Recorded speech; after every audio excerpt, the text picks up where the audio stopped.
Si alguien tiene conocimiento del paradero, de la suerte de un desaparecido, en nuestras páginas estamos para recibir información de manera anónima, sin comprometer a nadie. Bajo estas circunstancias ya no buscamos culpables, mucho menos venganza, solo queremos encontrarles a ellos.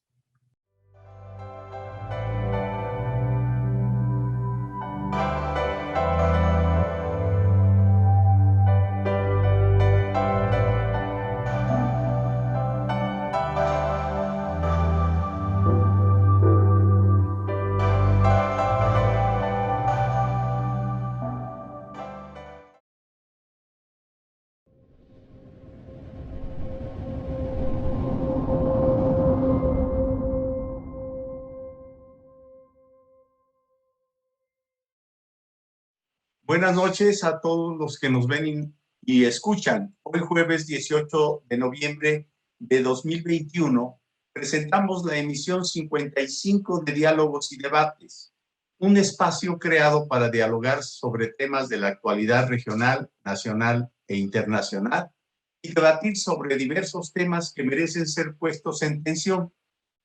En la sección Memoria Histórica de Nuestra América, servidor, les recordaré las gestas de la Revolución Mexicana de noviembre de 1910.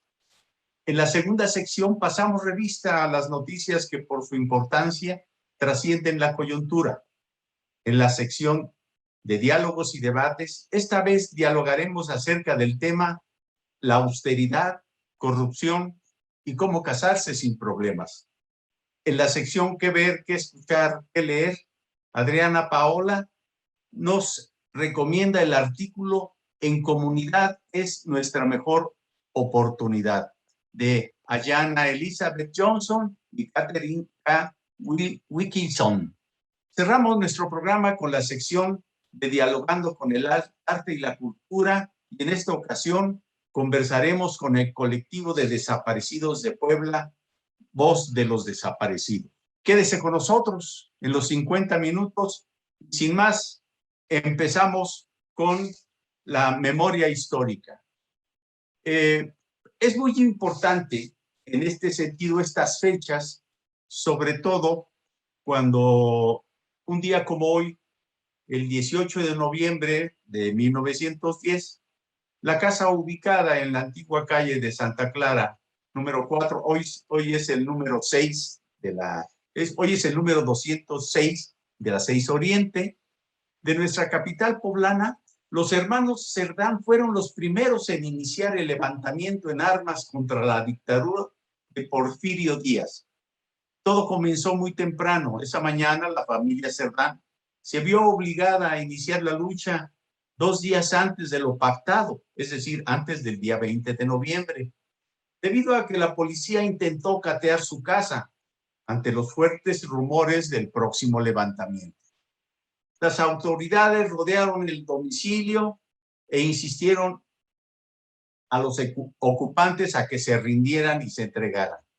Pero los hermanos Aquiles, Máximo, Natalia y Carmen, acompañados de una docena de seguidores, no cedieron ante el miedo, pelearon por la libertad de su pueblo y resistieron el cateo. Esta situación desencadenó un tiroteo que duró varias horas y luego de la resistencia de los Cerdán, finalmente la casa fue ocupada por las autoridades y los hermanos corrieron destinos trágicos. Carmen fue arrestada, Máximo murió en la batalla y Aquiles, que se ocultó al interior de la casa, fue encontrado y asesinado. Hoy en día esa casa de los Cerdán es el Museo Regional de la Revolución Mexicana en Puebla. Aún todavía en la fachada son perceptibles los impactos de bala cuando la policía asaltó aquella vivienda el 18 de noviembre. Y en términos del conjunto de las gestas de la revolución, el 20 de noviembre es la fecha en que se inició la Revolución Mexicana y terminó el 5 de febrero de 1917 con la Constitución política que hasta la actualidad aún rige. Aquel día, el 20 de noviembre, Francisco I. Madero convocó al pueblo a levantarse en armas en contra del régimen de Porfirio Díaz al que consideraba una dictadura. En esto destacan los movimientos de Pascual Orozco y Francisco Villa, que encabezaron en Chihuahua. Con respecto a Chihuahua, hay un detalle que Doroteo Arango, o sea, Pancho Villa, se levantó en armas contra Porfirio Díaz el 17 de noviembre de 1910 al atacar la hacienda de Cavaría en Chihuahua, y después de ese ataque siguieron batallas interesantes, importantes como la de San Andrés y las Escobas. Cuando se realizaron las elecciones en junio de 1910, Díaz y Madero fueron los candidatos.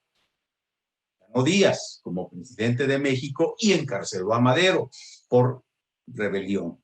Sin embargo, ya había una polarización e inconformidad al régimen de Porfirio Díaz que llevaba varios años cocinándose. Posteriormente, otros líderes comenzaron a adherirse al movimiento de Madero, quien desde el exilio en Texas lanzó el famoso Plan de San Luis, en el que acuñó la famosa frase de sufragio efectivo, no reelección. Madero fue presidente del 6 de noviembre de 1911 al 19 de febrero de 1913. Fue después derrocado por Victoriano Huerta en la llamada decena trágica, en la que participó Félix Díaz, que era sobrino de Porfirio Díaz. Madero fue asesinado junto con su vicepresidente José María Pino Suárez en la decena trágica, en la que también estuvo Gustavo Madero, su hermano, que fue torturado y asesinado. Después del golpe de Estado, Huerta asumió la presidencia de México, pero de inmediato hubo oposiciones como la del entonces gobernador de Coahuila, Venustiano Carranza, quien se levantó en armas en contra de Victoriano Huerta. Al levantamiento armado en contra de Díaz y Huerta también se sumaron Emiliano Zapata y Francisco Villa, quienes al final rompieron con Carranza y este triunfó sobre Huerta. Pancho Villa formó la División del Norte, el ejército más poderoso de la Revolución. Era financiado con la propia moneda que Villa creó, y de alguna manera los carrancistas lucharon contra los zapatistas, a quienes les quemaban las tierras. Zapata realizó el Plan de Ayala desde 1911, en el que pedía tierra para los campesinos, una demanda que aún reivindica el Ejército Zapatista de Liberación Nacional. Carranza, Villa, Zapata y Álvaro Obregón se reunieron en la Convención de Aguascalientes para llegar a un acuerdo, luego de que Victoriano Huerta renunció a la presidencia en 1914. Sin embargo, Villa y Zapata no simpatizaban con Carranza, lo que generó una ruptura que llevó a una lucha de guerrillas que fue la siguiente etapa de la revolución. Y esto es también otra parte de la historia. Por lo pronto, esta es una de las fechas. Estas fechas son las que nos permiten a los mexicanos ser orgullosos de nacer en un país en donde se realizó una gran revolución. Con esto damos por concluida la primera parte de nuestro programa. Y ahora pasamos a las noticias que trascienden en la semana. Pediría, por favor, a Adriana Pineda, por favor. Bueno, gracias por darme la palabra y quiero comentar esta semana que se preveían peores resultados para el Frente de Todos, la coalición izquierdista gobernante, en las elecciones generales del 14 de noviembre, en las que se renovó un tercio del Senado, la mitad de la Cámara de Diputados y se eligieron cargos locales en varios distritos de Argentina. La coalición gobernante quedó lejos del 48% de los votos obtenidos en las presidenciales del 2019. En esta ocasión alcanzó 33.9% contra un 42.5% de Juntos por el Cambio. Se mantiene como la principal fuerza en la Cámara de Diputados, aunque perdió la mayoría absoluta y tendrá que negociar con otras fuerzas para aprobar proyectos de ley. remontaron en la provincia de Buenos Aires, muy probablemente porque hicieron una campaña fuerte en los distritos en los que veían la oportunidad de recuperar votos, y también por una serie de medidas de carácter económico, como el aumento del salario mínimo, mayores partidas de asistencia social y créditos, la modificación tributaria en beneficio a personas de ingresos medios y medios altos, y también trabajaron para contener la inflación, negociando el congelamiento de precios en los productos básicos y en el de medicamentos, de estos últimos hasta el 7 de enero del próximo año.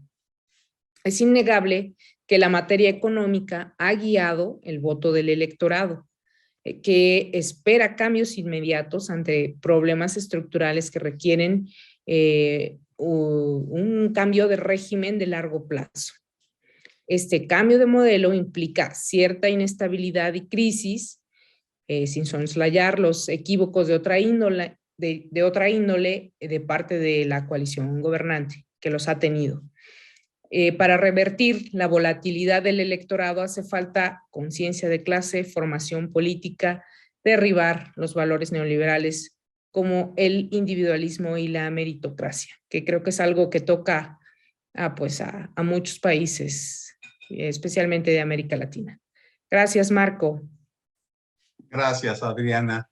Sí, efectivamente los argentinos hoy en día la tienen difícil con estos cambios que se han dado en términos electorales en aquel país hermano. Ahora vamos a darle la palabra para que nos dé sus noticias a Lluvia. Hola, buenas tardes a todas y todos. Agradecemos que en esta tarde puedan estarnos sintonizando. Y bueno, mi noticia tiene que ver con que a raíz de la llamada guerra contra el crimen, México se convirtió en uno de los países más violentos del mundo y desde entonces miles de personas han desaparecido. Durante años el problema fue ignorado, incluso justificado. Recordemos, por ejemplo, los dichos de Calderón cuando señalaban que los muertos y los desaparecidos eran daños colaterales. O bien, la tendencia que este mismo personaje tenía por decir que quienes eran víctimas de la violencia en algo andaban. Y bueno, actualmente las familias de desaparecidos continúan en su búsqueda y frecuentemente buscan acercamientos con el presidente con la finalidad de hallar respuesta a la búsqueda. El día de ayer, el presidente acudió a Quintana Roo como parte de las giras del gobierno. En su visita fue interceptado por un grupo de familiares de desaparecidos y desaparecidas que solicitaron su intervención para esclarecer el paradero de sus seres queridos. En la conferencia mañanera, el presidente fue interrogado también sobre las acciones a seguir contra los elementos de seguridad pública del estado de Quintana Roo, que el año pasado actuaron con uso excesivo de la fuerza contra los manifestantes. Todos estos temas son recurrentes en nuestra realidad actual. Y aunque conocemos el trabajo que el subsecretario de Gobernación, Alejandro Encinas, en materia de investigación, siguen quedando algunos pendientes que desde mi percepción e incluso de acuerdo con declaraciones del propio presidente, bueno, pues se han visto entorpecidas por las acciones de la Fiscalía de Justicia en los estados. Y también se reconoce la crisis humanitaria y de derechos humanos que enfrenta México respecto a este tema. Lamentable esta noticia que tiene ya un comportamiento sistemático en nuestro país tan herido como México. Muchas gracias, Lluvia. Interesante, Lluvia. Gracias. Finalmente, para concluir con las noticias que nosotros tenemos en esta semana, cierra esta parte nuestro compañero Víctor Hugo. Por favor, Víctor Hugo. Hola, gracias. Pues sí, hay varias noticias que están dando mucho que decir en México.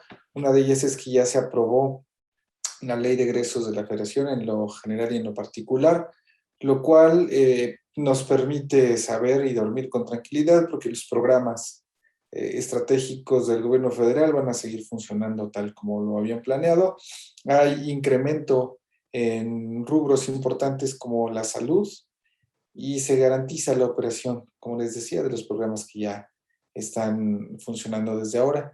Por otra parte, vale la pena tomar una nota que encontré en la jornada que nos dice que el gobierno está gastando más dinero en el subsidio de las gasolinas que en la construcción de la refinería en Dos Bocas, lo cual implica que de un solo, así, en una sola vista, nos podemos dar cuenta de que la refinería de Dos Bocas es completamente viable en términos financieros, porque, bueno, su operación avanzaría o nos ayudaría a que como país pudiéramos alcanzar la soberanía energética en términos de los combustibles fósiles, gasolinas en concreto, y bueno, así tendríamos que, o se podría eliminar este subsidio que el Estado da a las gasolinas para su importación.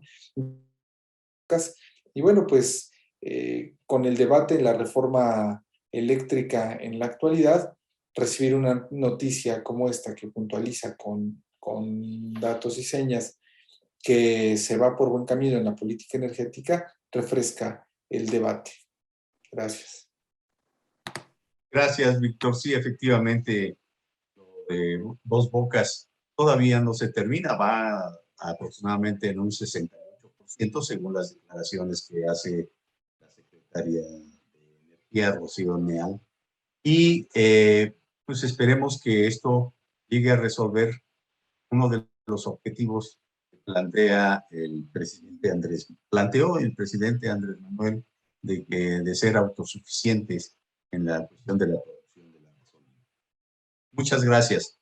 Bueno, pasamos ahora a nuestra siguiente sección, que es los diálogos y debates respecto a la austeridad, la corrupción y cómo casarse sin problemas. En este sentido, yo creo que hay una situación respecto a que la corrupción es un término clave en la gestión política del gobierno de la Cuarta Transformación y que hasta el momento se puede decir que no ha alcanzado los resultados que esperábamos en algunos terrenos en particular, pero que ha servido como discurso justificador de profundas medidas, entre las cuales destaca, por ejemplo, la austeridad estatal, la promoción de los programas sociales, las críticas a los universitarios de derecha,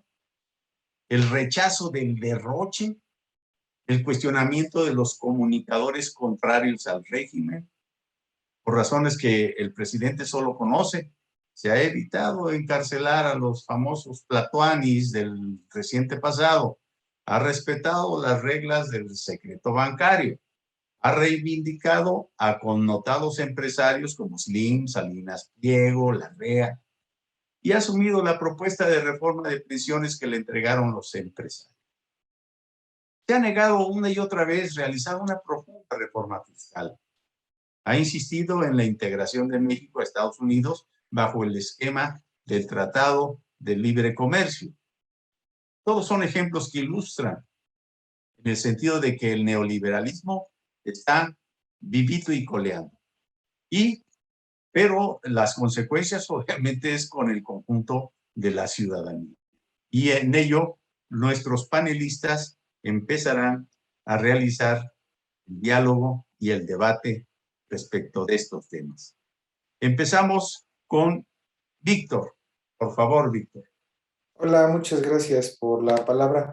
Aquí, antes de iniciar con el debate, me gustaría hablar un poquito de quién es Santiago Nieto. Y bueno, es un funcionario que ha tenido una carrera en la administración pública desde ya hace varios años, por lo menos desde 1997. Él, desde su época de estudiante, ha sido reconocido como un brillante. Después, cuando se graduó, pues ejerció como abogado y siempre ha tenido buena reputación de dedicado a su trabajo. Y también, por otra parte, se le reconoce también una afición por la buena vida. El cargo más reciente que tiene en la actualidad es el de el director de la Unidad de Inteligencia Financiera, que es un organismo público que depende de la Secretaría de Hacienda y Crédito Público y, bueno, se ha encargado de investigar posibles delitos de tipo financiero en nuestro país. Él se ha convertido en un personaje central en la lucha contra la corrupción y uno de los casos emblemáticos pues es el de Odebrecht, que pues involucra a funcionarios de niveles bastante altos en las administraciones de Enrique Peña Nieto y de Felipe Calderón. Es un caso muy importante, por ejemplo, el de Emilio Lozoya Austin, que recientemente fue aprehendido después de haber sido en el combate a la corrupción de este gobierno, figura muy importante del panorama político. Nos podría llevar a levantar la ceja, no solo por lo que es FIFI, en la que hubo un dispendio de invitados que ha tenido que han sido de relevancia, porque pues ahí encontramos a personas bastante adversas al espíritu de la 4T, nos preguntando si ella ha trabajado en su calidad de consejera del INE, pues ha mantenido posiciones que son un tanto contrarias no solo a la autoridad republicana, sino que también mantiene una línea cercana a los partidos y a los personajes conservadores, que por cierto estuvieron en esa boda, y que sin duda el tener a una persona como Santiago Nieto, que más allá de la lucidez que puede tener en términos profesionales, pues representa una gran cantidad de información. Él en sí mismo es una fuente de información ambulante y bueno, tenerlo tan cerca de alguien que tiene relaciones muy marcadas con miembros prominentes de las derechas, con miembros prominentes del conservadurismo mexicano, pues podría resultar en un conflicto de intereses que además podría meter en un serio peligro, en un alto nivel de riesgo, la política anticorrupción del gobierno mexicano. Aquí valdría la pena entonces preguntarnos también si es que estos acusados resbalones, estas metidas de pata en las que de repente se filtra información de parte de la Unidad de Inteligencia Financiera que complica la judicialización de algunas personas, pues si en realidad fueron metidas de pata o más bien es algún tipo pues de favor por ahí a ciertos personajes o descuidos intencionales, queda simplemente como una sospecha que puede alimentar todas estas teorías de conspiración en torno a el porqué de la salida de Santiago Nieto. Gracias, Víctor. Y los resbalones fifís están de moda. Pareciera que de pronto se quieren poner de moda. Bien, ahora vamos a pedir la opinión de nuestra compañera Lluvia. Bueno, debemos tener en cuenta que el papel de Santiago ha jugado en este gobierno, implica la necesidad que él sea una de las personas más confiables del equipo del presidente. Hasta hace poco, él mismo presumió el título del libro del presidente con la dedicatoria para Santiago Nieto, un amigo y servidor público de verdad. Un par de semanas más tarde se anunciaba su renuncia. Bueno, ¿qué ha sido lo que provocó su salida?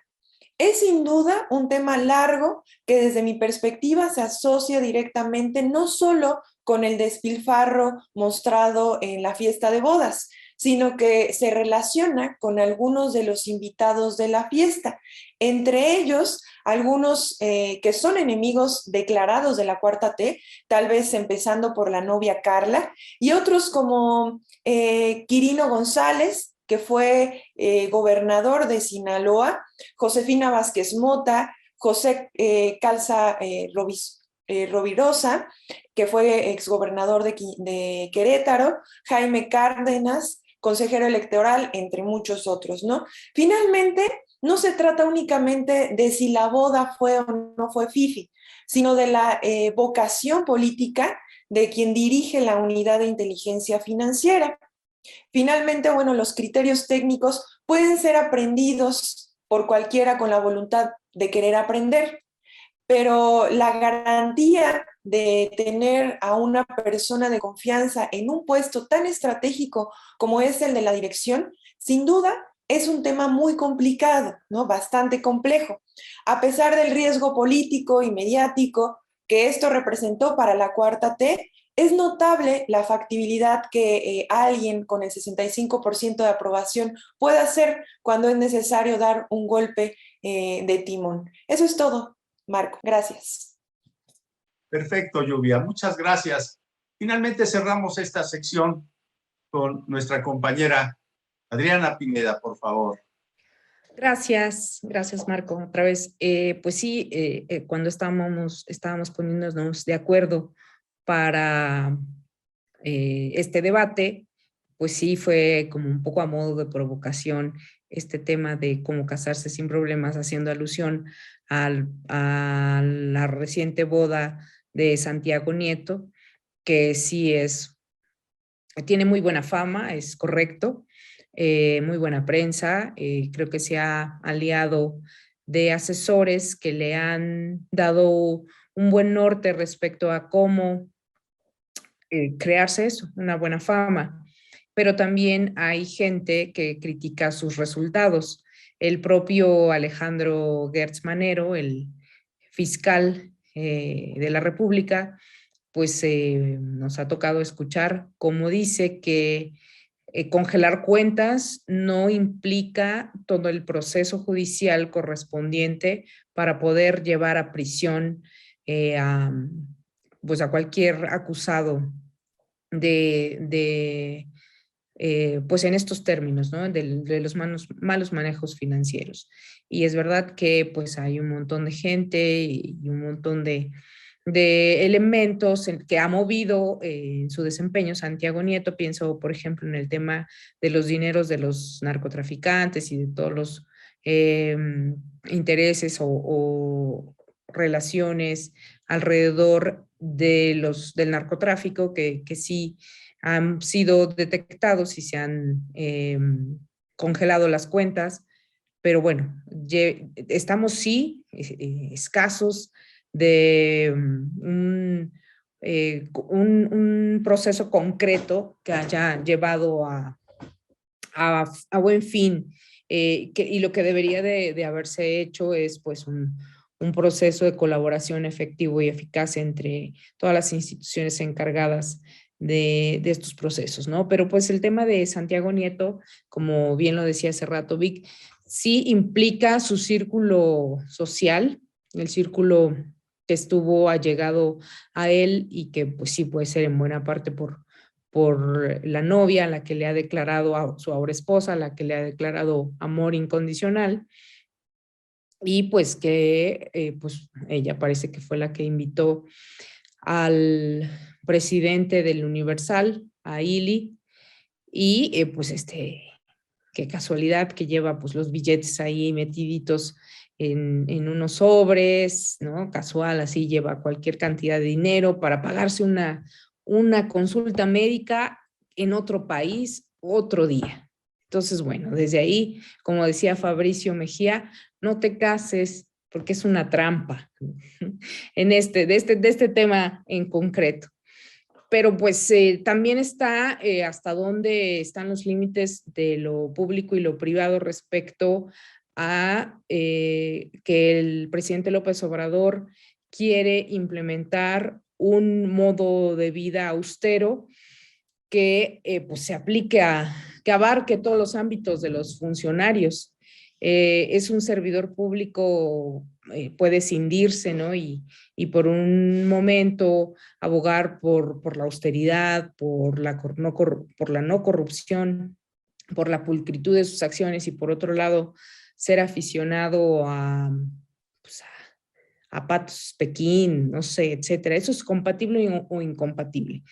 Parece que en este momento es claro que es incompatible, ¿no? Es incompatible y hay un servidor público tiene que llevar a fondo, al menos en esta 4T, y yo esperaría de verdad que permee en el resto de aquí en adelante a cualquier gobierno y gobernante si ¿no? Que lleven una vida, digamos, que en la justa medianía. Yo creo que cada quien tiene derecho a sus gustos, y en el marco de sus ganancias, pero sí es incongruente, por ejemplo, los sueldos de la gente del INE, ¿no? De los funcionarios del INE, como Lorenzo Córdoba, como Ciro Murayama, que además cargan al erario sus particulares y muy fifís y muy costosos gustos, por ejemplo, en las comidas. Resulta que gastan más de 100,000 pesos en restaurantes. Es increíble, eso no puede ser. Y por otro lado también está este tema que dicen que Santiago Nieto era puramente técnico. Y yo creo que no, que la política envuelve, permea en todas las actividades de un funcionario público, y como bien decía el nuevo director de la Unidad de Inteligencia Financiera, Pablo Gómez, la política determina el objetivo, y a partir de ahí es que se aplica la técnica, ¿no? La técnica sirve para concretar ese gran objetivo, que es la transformación de México, ¿no? Quitar la corrupción, etcétera, etcétera. Entonces, pues desde mi punto de vista, creo que fue una jugada arriesgada de Andrés Manuel por la buena fama de Santiago Nieto, y fue drástico, pero creo que puede tener buenos resultados. Yo esperaría que se concreten de verdad mejor los procesos de acusaciones, que ya haya gente en la cárcel y que se corten los hilos por ahí de los dineros y del poder, pues mal habido, ¿no? Bueno, esa es mi opinión. Muchas gracias. Gracias, Adriana Pineda.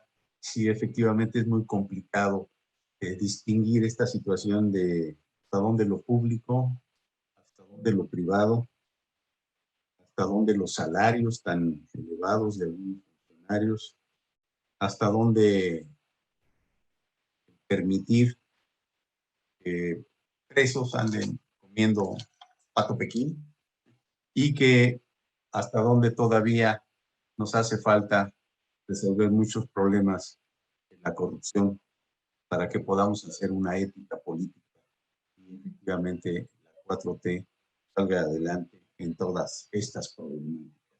Cerramos nuestro programa con la sección de Dialogando con el Arte y la Cultura. En esta ocasión conversaremos con el colectivo de desaparecidos de Puebla, colectivo Voz de los Desaparecidos, cuyos participantes es María Luisa Núñez, Fernando Barrios y Joaquín Sosa Osorio. Uno de los temas interesantes que plantean los compañeros es sobre el Comité Internacional de Búsqueda de la ONU y las jornadas de búsqueda que han realizado en todo el estado. Por favor, Víctor, ¿puedes hacer la presentación de estos compañeros y llevar este diálogo?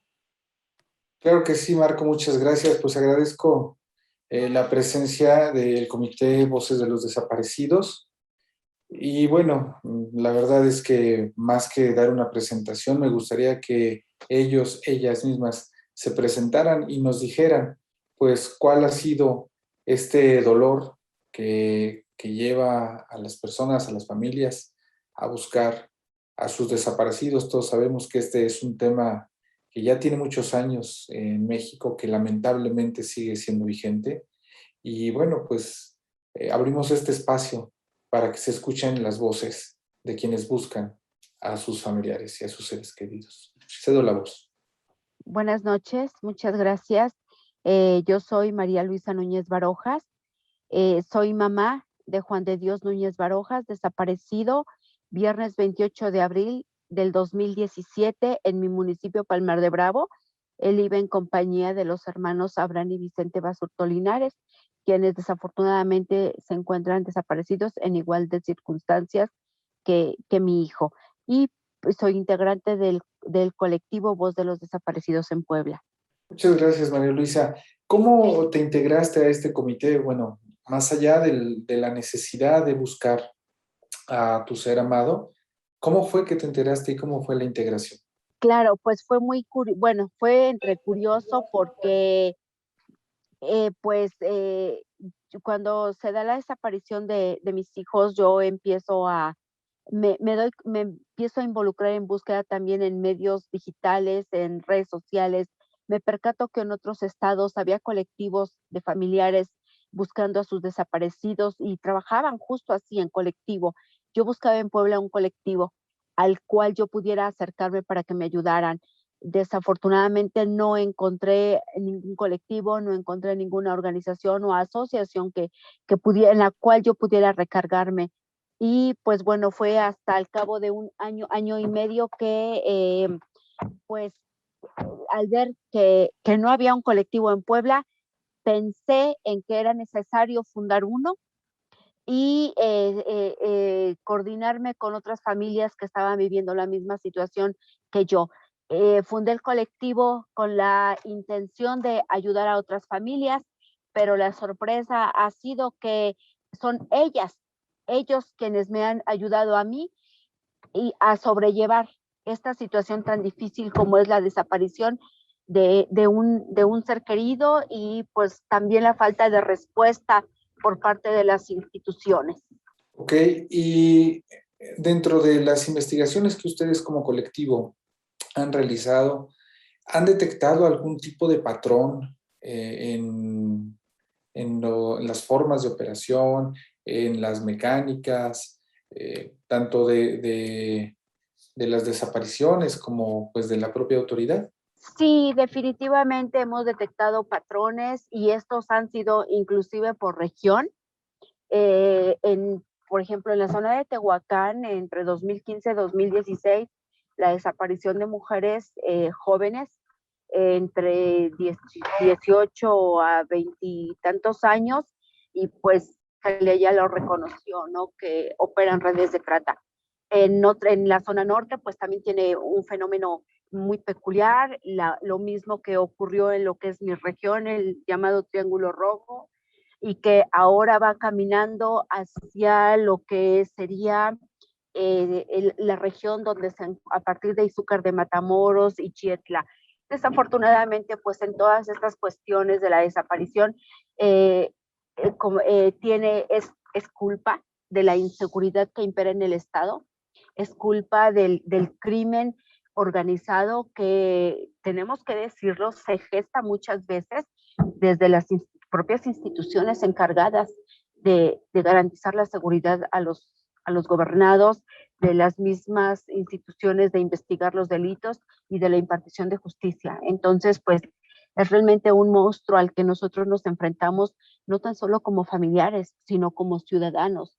Y digo, las personas desaparecidas, son desaparecidas las mujeres, niñas, adolescentes, jóvenes, inclusive hombres, por redes de trata, otros por el crimen organizado que los reclutan también para obligarlos a trabajar en condiciones de esclavitud, y otros también para operar dentro del mismo crimen organizado, el tema también de feminicidios eh, y el secuestro.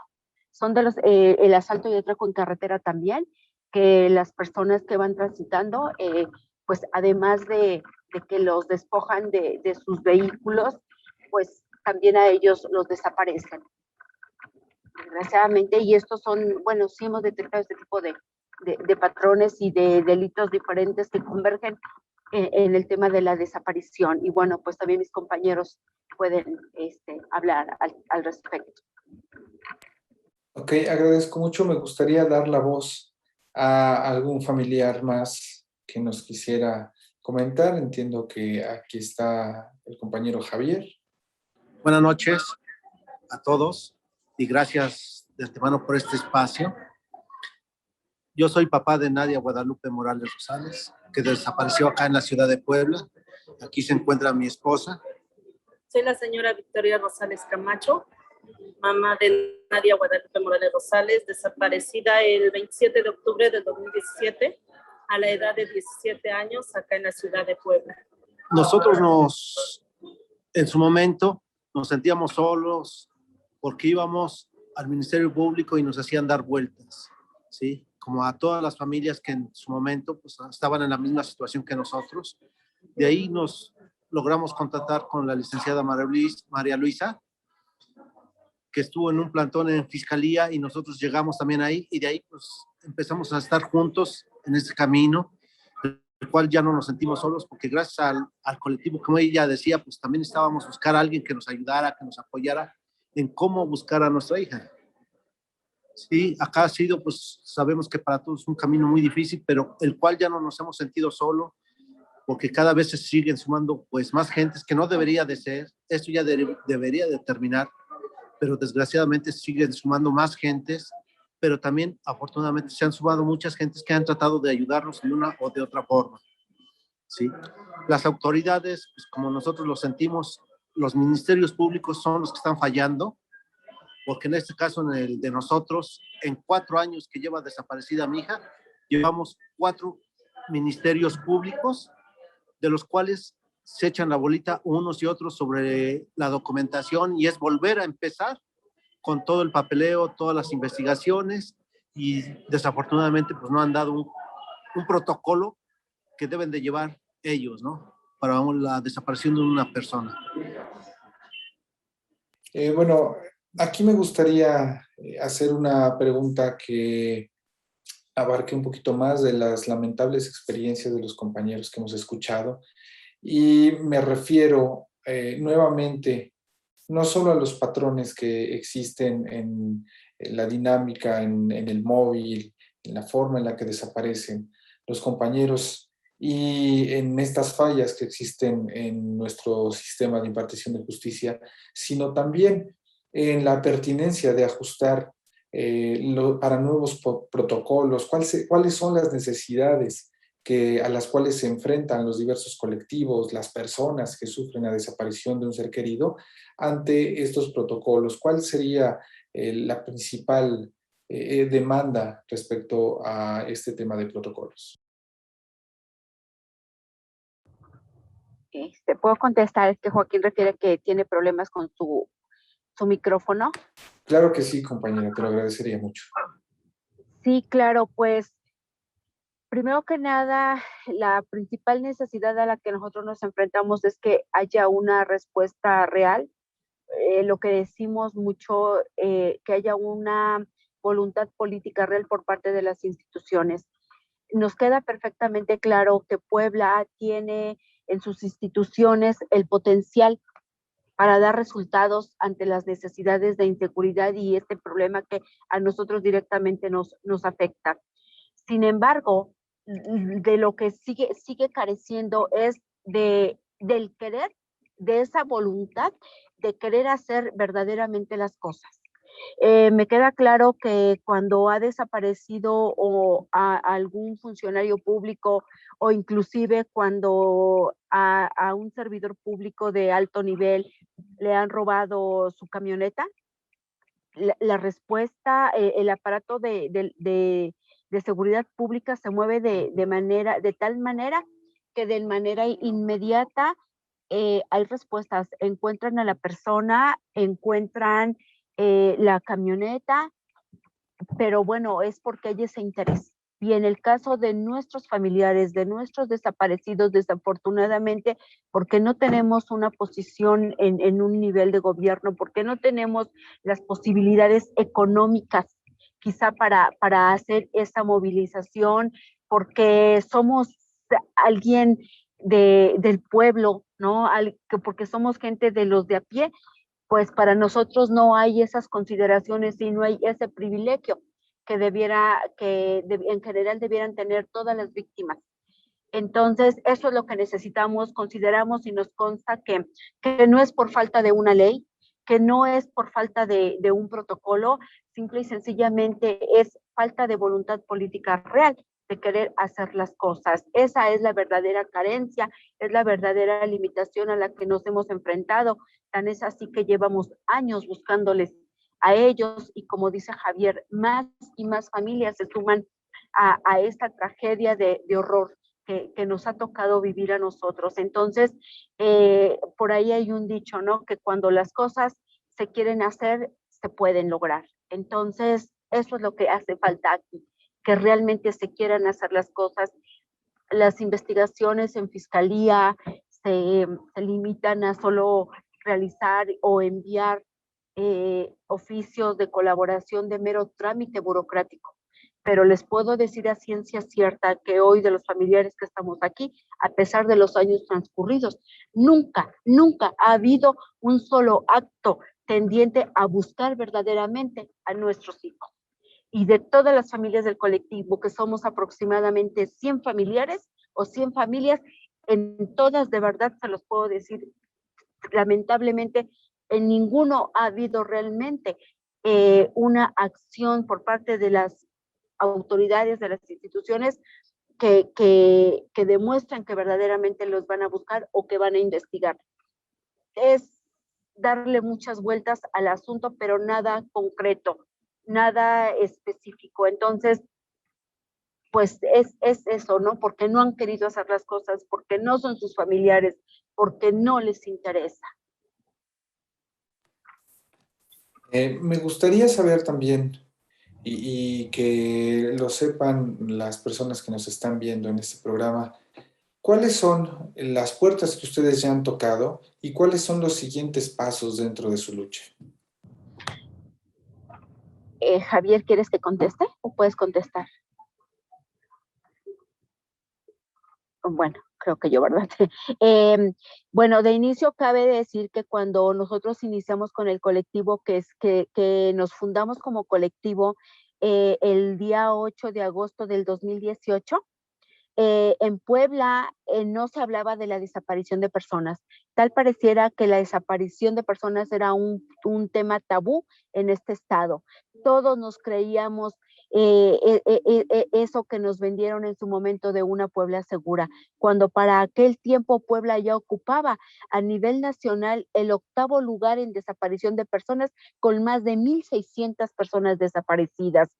A pesar de que ya para esa fecha del 8 de agosto del 2018 tenía un año de haber entrado en vigor la Ley General en materia de desaparición de personas, en Puebla esa ley era letra muerta. Esa ley mandata que todos los estados deben crear una fiscalía especializada para la investigación de desaparición, que cada estado debe de crear una comisión de búsqueda de personas desaparecidas, que debería crear su propia ley estatal en materia de desaparición de personas. Insisto, y para aquel tiempo esta ley era letra muerta. Fue como nosotros a partir de aquella fecha empezamos a impulsar, a tocar puertas, a exigir con base en manifestaciones, en marchas pacíficas. Siempre hemos actuado de manera pacífica porque de verdad no hemos roto ni siquiera un papel en la calle. Entonces, y fue así como logramos impulsar que en noviembre del 2018 se creara la Fiscalía Especializada para la Investigación de la Desaparición. En febrero del 2020 se echó a andar la Comisión de Búsqueda y bueno, como todo el mundo sabe, ahorita en agosto de este año se aprobó la ley estatal en materia de desaparición.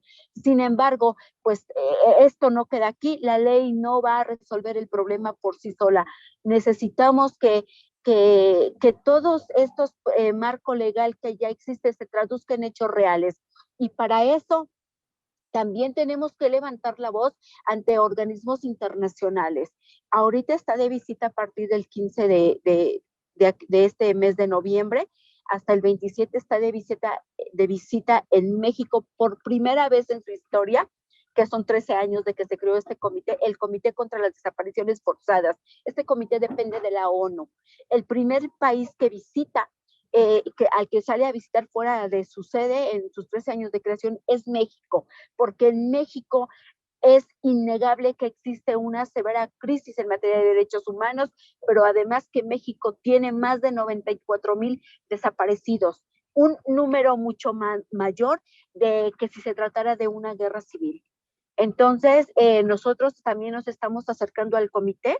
De hecho, ya mandamos un informe previo de todos estos problemas, obstáculos que nos hemos encontrado durante todos estos años que nos ha tocado vivir esta situación, y nos estaríamos reuniendo con ellos el próximo domingo como colectivo, porque necesitamos que el comité incida también en el estado de Puebla, que Puebla tiene por lo menos 3,000 desaparecidos. Sabemos que la fecha, los números o cifras formales habla de aproximadamente 2,500, pero de manera real que nosotros caminamos en los municipios, sabemos que mucha gente no denuncia por falta de confianza a las instituciones, pero también por miedo, porque también son amenazados. Por lo menos Puebla tiene 3,000 desaparecidos. Entonces, es importante que se atienda, que se reconozca el problema que está en el que está Puebla ya sumergido, porque mientras no se reconozca, no se va a atender de manera real. Y es importante que la ONU también intervenga en Puebla, porque México está obligado a atender de manera puntual la desaparición de personas con base en los tratados de los que es parte, de lo que ha firmado, y eso lo obliga a atender de manera puntual, como no se ha hecho, la desaparición de personas en nuestro estado también. Y a nivel de los estados de la República Mexicana, ¿cuál es el patrón que siguen las desapariciones? ¿Tienen algún dato sobre eso? Sí, desgraciadamente la desaparición de personas en México detonó de manera alarmante a partir de la llamada Guerra Sucia que inicia Felipe Calderón contra el narcotráfico. Entonces, es a partir de ahí cuando se detona. Digo, sabemos que hubo ya desapariciones en los movimientos sociales, que fue en el 74 en Guerrero, justamente porque los campesinos se organizaban a defender sus tierras, a defender su agua, y que muchos de ellos fueron desaparecidos, como el caso de Rosendo Radilla. Y luego también en el movimiento del 68, muchísimos estudiantes que formaron parte de este movimiento también fueron desaparecidos, pero ya en los tiempos actuales ha sido a raíz de la llamada Guerra Sucia que, que inicia Felipe Calderón contra el narcotráfico. Y bueno, pues ya no tiene miramientos en si son hombres, si son mujeres, si son niños, si son niñas, si están involucrados en algún movimiento o no, simple y sencillamente. Y de verdad hoy les puedo decir con toda certeza que el hecho de estar, como nos dicen a veces, ¿no? Te tocó estar en el lugar equivocado, en el momento equivocado, es motivo para que te desaparezcan. Nadia, su hija de Javier y de Vicky, a las 7 de la mañana que la embarcaron para ir a la escuela en Puebla capital, es una niña que hoy está desaparecida. Entonces, fue a partir de ese momento que se detonan las desapariciones de civiles en México, y es así como hemos llegado a esta cifra tan horrorosa de más de 90,000 familiares buscando a nuestros desaparecidos. Bueno, continuando y pues también un poco para cerrar la entrevista que estamos llevando a cabo, me gustaría escuchar si ustedes tienen alguna petición concreta, alguna invitación a quienes nos están viendo, y bueno, pues también que nos digan cualquier mensaje que ustedes quisieran expresar ante las cámaras para que pues las personas que están viendo este programa se sensibilicen y pues tengan en cuenta que a partir, como tú dices, a partir de la guerra contra el narcotráfico de Felipe Calderón, pues se desató una ola de violencia en nuestro país, que de acuerdo con las estadísticas se está estabilizando y que si todo continúa así se esperaría que fuera a la baja, pero que sin duda ha dejado terribles heridas en el pueblo mexicano, terribles heridas en la población de nuestro estado, y que sin duda tenemos ese pendiente no solo a través de los órdenes de gobierno, sino como sociedad, de reconstruirnos, de reconstituirnos, de regenerar nuestro tejido. Y bueno, de acuerdo con esto, ¿qué nos podrían decir ustedes para cerrar la entrevista? No más como referencia también, desde que se empezaron a legalizar la venta de drogas en diferentes países, como Estados Unidos, desde ahí yo siento que también incrementó la desaparición de personas. No nos vamos lejos, ¿no? A una señorita, una jovencita, una niña, menores de edad. Sabemos para qué van y hacia dónde van. El gobierno sabe de esto, ¿sí? el gobierno sabe que todas las señoritas, damas, niñas, pues se van para la trata de blancas, ¿sí? Porque están buscando nuevos mercados y el nuevo mercado, pues para esos, pues delincuencia organizada y todo eso, pues son la desaparición de personas, de una o de otra forma. Ahora también a los jóvenes, niños, pues los prostituyen. Entonces prácticamente desde que se empezó a abrir el mercado de la venta de drogas y permitir que se abrieran esto, pues el gobierno acaparó esas ventas, ¿no? En Estados Unidos y de ahí pues también nos perjudicó a México y a otros países. Yo lo siento de esta forma, ¿no? No sé, como dice María Luisa, desde que Felipe inició la guerra contra el narcotráfico y todo eso, pues esto ha venido provocando esto, cada vez más desapariciones de personas. Yo quisiera agregar que en esta búsqueda vamos a retomar nuestras brigadas de búsqueda en vida en los municipios. Haremos recorrido por los municipios, visibilizando el problema, pero también sensibilizando a la ciudadanía en general y decirles que si tienen algún familiar desaparecido, se acerquen, que no tengan miedo, que en la medida de nuestras posibilidades podremos apoyar, tomando en cuenta que nosotros somos todos familiares, no contamos con patrocinio, con recursos, pero lo poco que tenemos lo ofrecemos de manera altruista.